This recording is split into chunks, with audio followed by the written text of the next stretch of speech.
the Hitting Home with Mike and Arthur and Rogers TV, Barrie and Mike.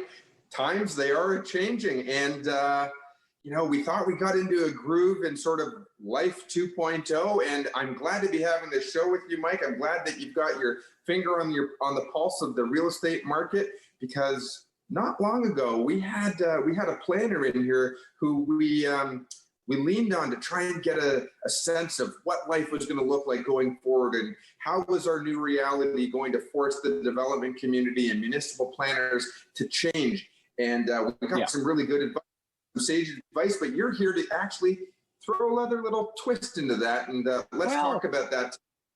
Not so much a twist as to just pull from some of that dialogue we had with the RIA president, Sean Morrison, who is a wealth of information. He's got his finger on the pulse of what's going on in our industry in Ontario and across the country, really.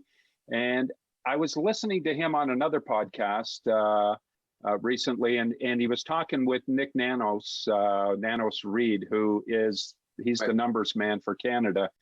And he pays close attention to our real estate market as well. And what they were noticing and talking about, which I thought we could talk about a bit here today and put our own opinion and thoughts on it, is there's been a shift away from this rush towards buying condos in Toronto. They built a lot of condos down there over the last 10, 15 years. And that's been the primary choice for a lot of millennials buying into the market, partly because affordability dictates that's the available product at the lower end price-wise. But I think what we're seeing now, and what they notice, is there's a shift away, at least in some of the polls they did. Millennials now are kind of shifting back. They're becoming their parents, and they're going to hate to hear me say that, but they're wanting the backyard. They're wanting the bigger lot. They're wanting the suburbs. They're wanting to step away from the 700 square foot downtown condo living. And partly maybe they're aging too, because, in your 20s and 30s, living in a downtown is fun.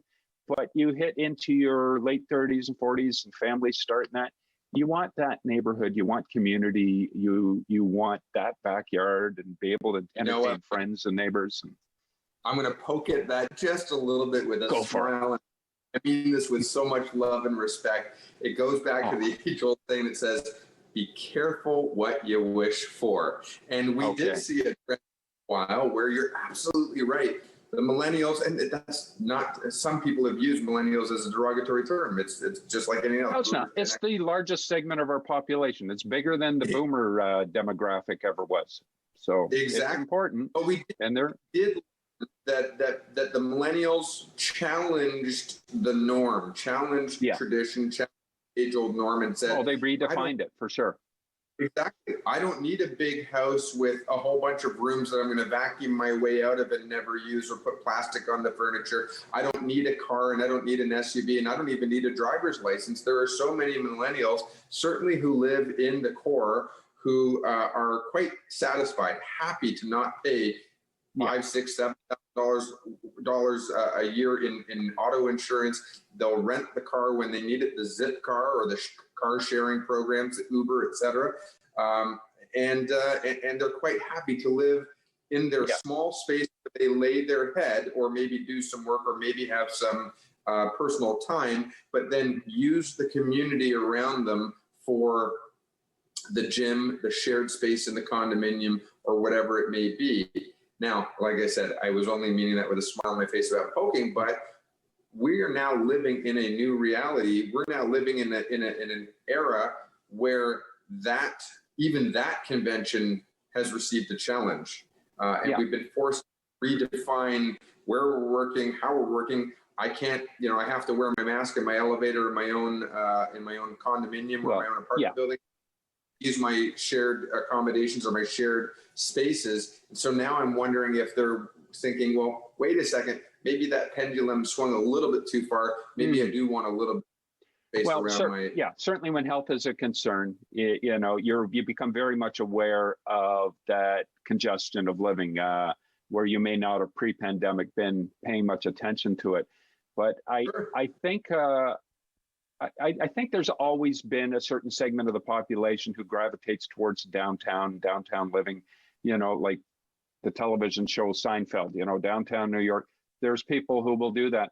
But I also think for many, it's maybe just one early phase in their life. They're realizing now it's not a long-term trend. Everyone's going to move, live their lives out in the downtown and retire down there. I think we may have mistaken that as the reality when I think it's maybe just a phase or a fad, and now people are doing it and have done it, and now they want to step away. Others are looking at it, but maybe not through the same light because they're worried about health and safety concerns. And they're shifting, and because we're spending more time at home as a result of, we're looking at home differently too. We're not just showing up at 8 o'clock at night after work, going for dinner, then go home, sleep, get up and do it all over again. We want a full experience with our homes. We want to be able to bring our friends and our family over. We want to be able to go out in the backyard and do things that you just can't do in a 700-foot condominium. So Mike, I think what we're doing, we just got about a minute and a half before we go to break, but and so let's not blow the punchline for the next segment. But really, I think what you're talking about is we had Ray Duhamel on the show a number of weeks back. I don't know if it was just over 2 months or so back. And he talked to us about the fact that the developers and the builder marketplace, or the builders who are bringing product to market, are certainly going to be looking at how they reshape or redefine the space, the livable space. He was very clear to state affordability is still going to be a factor. Affordability didn't change because of COVID-19. So certainly how we maybe repurpose the space, you might see a disappearance of those balconies that nobody uses, and that might come into the home, become the home, something like that. Well, let's unpack that after the break, because I think there's probably some different perspectives with regards to living wants and needs and availability in the GTA versus Barrie. And let's look into that a little bit and see where those differences lie. Absolutely. But before, here's the thing that we can really package this section up with, and that is the fact that people have had to constrain themselves, not travel, certainly not leave the province or the country as much as they have in the past, essential travel only. And we are starting to see more use of stay-at-home, staycation, recreation, bicycling, canoeing, kayaking, camping, all those sorts of things. So when we come back from the break, let's touch on two things. One, what's going on in the GTA and what we've referred to as the exodus of the GTA? How does that impact Barrie and surrounding area, or outlying communities in general? And how have our habits changed and suddenly our interests changed? But stick with us here on Hitting Home with Mike and Arif on Rogers TV Barrie, and we'll be right back after the short break.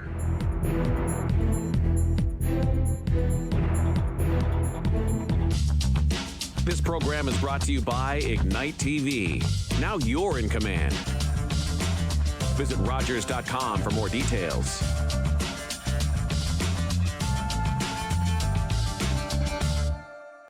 We fought our way through Italy and then headed for Amsterdam, sweeping for Germans along the way. Our worst fear was to catch a bullet in these last hours of the war. I was 15 when the Nazis invaded the Netherlands. More than 100,000 Dutch Jews never came home. Our men were put into forced labor. By 1945, we were starving.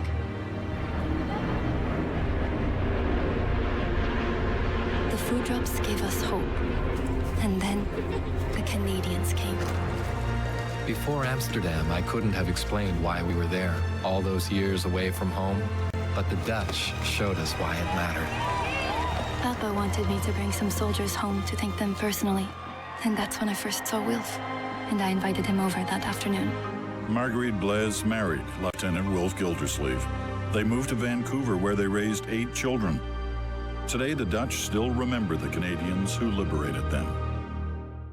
What kind of show do you want to see on Rogers TV? What interests you? Log on to rogerstv.com, fill out a show proposal, and tell us about your segment idea. We want to know what you want to see. Rogers TV, only on Rogers.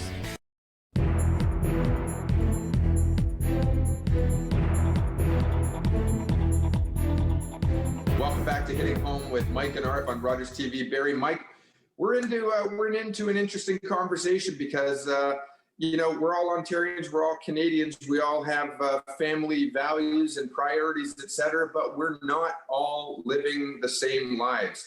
And we were talking before we went to the break about differences in preference and differences in needs and what priorities have been prior to COVID and what they appeared to be sort of during and post, not post-COVID, but post 2.0, if you will.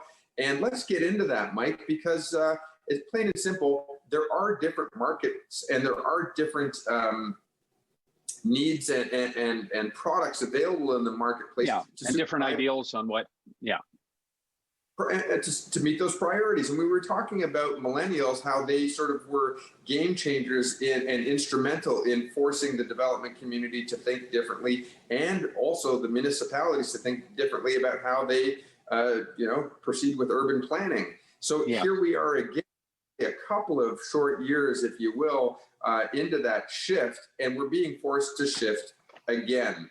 Let's talk about what is life like down in the GTA for those, or what was life like down in the GTA for those who were living there, who have now decided that they want to be moving to regions outside the GTA because their jobs don't require them to be there. They can work from home, or their priorities are different.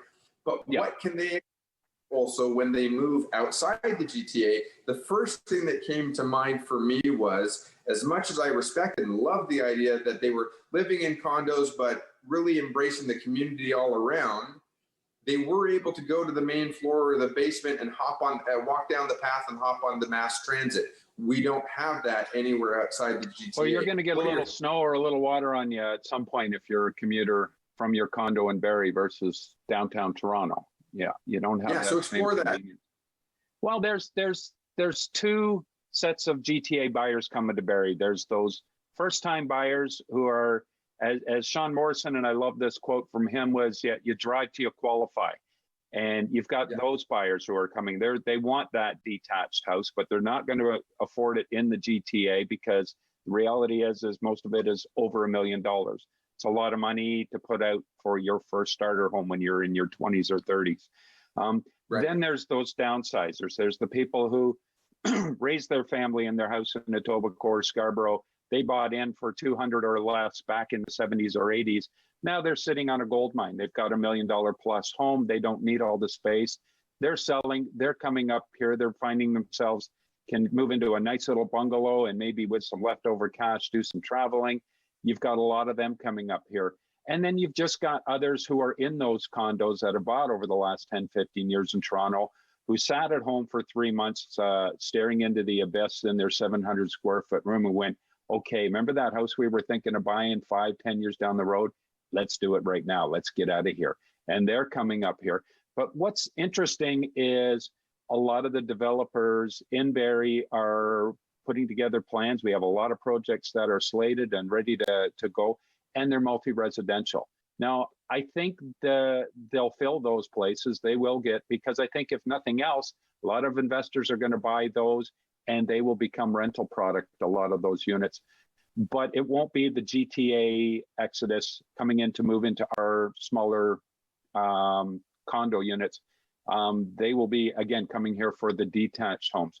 But I wonder, though, because we have annexation lands where we've already put the plans in place, and certainly I think the multi-residential weighed heavy on the decisions for how that was going to be developed.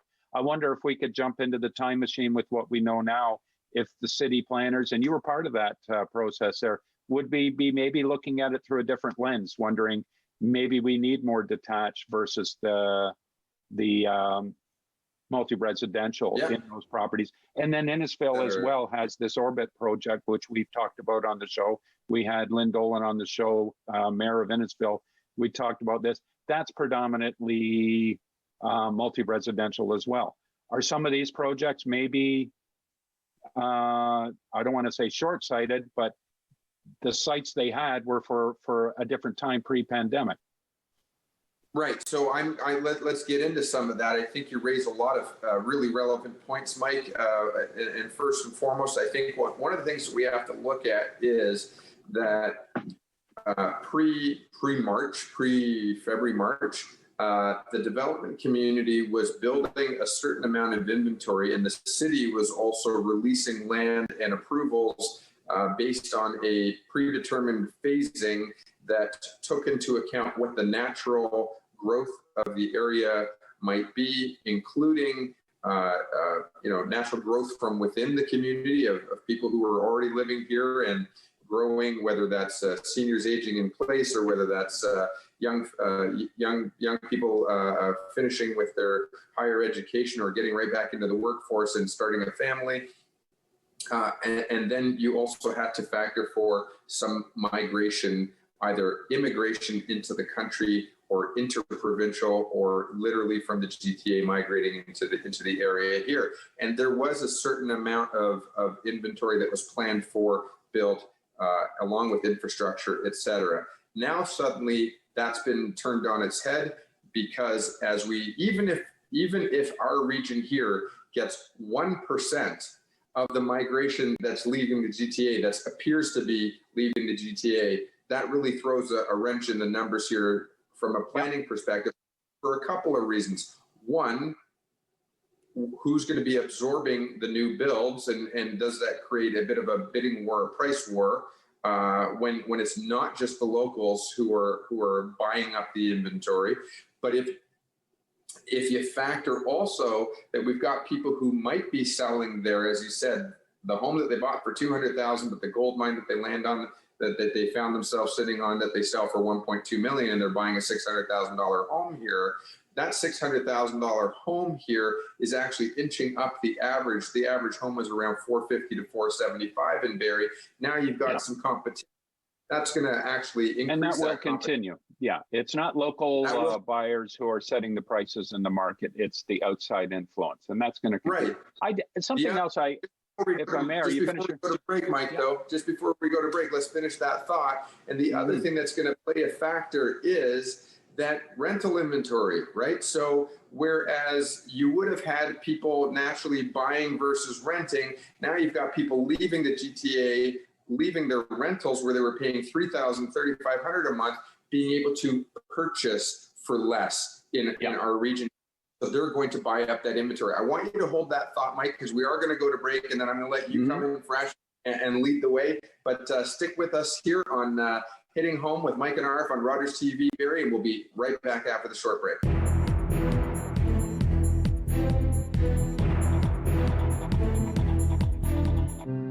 After involving Nuha in this program, she feels very confident. Here you have a lot of opportunity. I learned a lot of stuff, like being kind, and I'm more open-minded.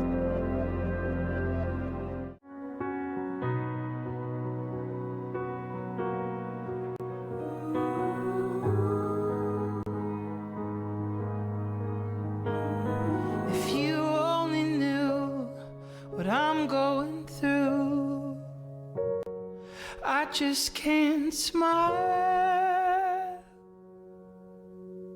without you.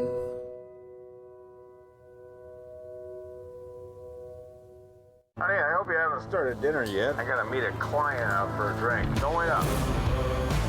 What's this? Is he the only one, or have there been others? My friend Jay, I told her she could stay the weekend. You grab her suitcase, honey? Oh my God. Boy, you make it easy to make a grown man cry. Penny for your thoughts. I was wondering when you'll die. Why Women Kill. New series Sunday, September 6th, only on W. Through United Way, I did a self-esteem course, training for peer support, and now I volunteer.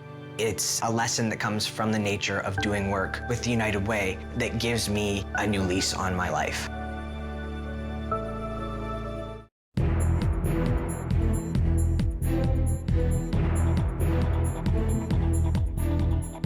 Welcome back to Hitting Home with Mike and Arif. And we've been talking about a lot of the activity and the shift in activity that's happening with real estate. But one thing we cannot ignore, and we've got to address, is the fact that, well, some may have their finances protected and have been able to carry through. Government has been providing assistance for a lot of people too. there's many who their employment situation is going to change.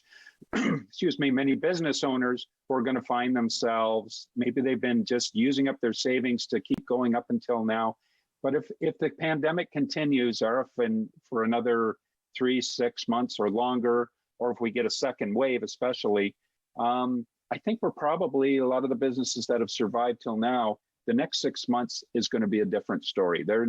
They may have had that buffer to survive the first wave, but a second wave is going to knock a lot of people out, which is going to force sales of homes, which is going to push a lot of people from the home ownership market into the home rental market. So let's talk a little bit about that and what may come of that. Yeah, Mike. Yeah.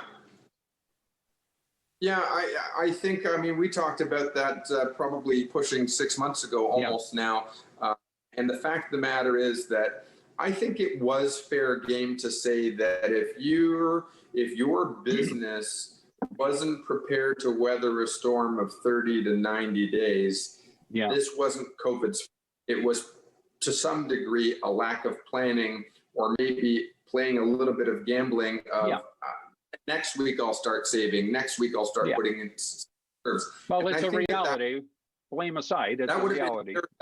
Fair commentary, though, I think, Mike. And I think the numbers are, I mean, we're not going to sugarcoat this at all. I think we heard from the premier, we heard from statistics that somewhere in and around, and I can't quote this right now because you're just throwing this off the top of the head, but somewhere around 22% of businesses were impacted to the point of having to shut down. That's a massive number, and I can't even fathom that right now. But within that, remember, 87% of the GDP, 87% of our economy is small business owned. So with your point that you just made, if we go into phase 2 before these businesses have had an opportunity to regroup, regather, get some savings under their belt, I think you're absolutely right. I think we're going to see some devastating losses. I think we're going to see some massive shifts in employment, and people are going to be forced to liquidate. That's not great. And I don't know how much more subsidy there is when it's, at this point, in my opinion, it's artificial subsidy to begin with. Yeah, but I think there'll be a combination. There'll still be demand, which will keep prices stable, if not increasing. Well, at the same time, part of the population is going to be challenged. So it'll be interesting. I don't expect that we're going to see a downturn in the volume of real estate sales or a negative impact on values, at least locally here in Barrie, because again, I think we're still going to see that exodus. Yeah. There may be shifting around with priorities. Some people will decide, hey, we don't need 3,500 square feet of home. Let's move into a smaller bungalow now. Maybe let's move into a condo. So there'll be some shifting around. I don't expect we'll see a total collapse. I think what I'm trying to say, speaking to those who own right now, don't worry. I don't believe your value of your investment in your home is going to be hurt in the next while because of this. I do think that you're going to see people who are making transactions for different purposes than before. You might see some continued marital separation, and that's unfortunate, but we do talk about the number one reason for divorce typically is financial. So we might see that. We will continue to see natural life trends like aging. We will see people selling to move into long-term care or repurposing their homes so that they can have long-term care. What we might see, though, is we might see families start to consolidate once again, where you'll have the in-laws. We're seeing that now more and more. And or looking for that home with a second unit, some income that they can generate in order to carry the home. But I think we're also going to see as well, with more pressure on an already challenged rental market with low inventory of rental property. If more and more people are going to have to make the choice to move into rentals, and those who are in rentals who may have thought to buy, who are going to have to save for a lot longer now to buy, and therefore they're being kept in that market, I think that's going to attract investors as well. It's also going to attract developers who are going to try to build product to service that need. So that's the upside of that, I suppose, is there's an economic plus to demand. Again, let's look at this historically. If you look at you use the term investors. If you look back in the 60s and 70s in the GTA, there was an absolute hard and fast statement that said no civilization will ever occur or be developed north of Highway 7. That was an absolute law. That was a rule. Has that changed?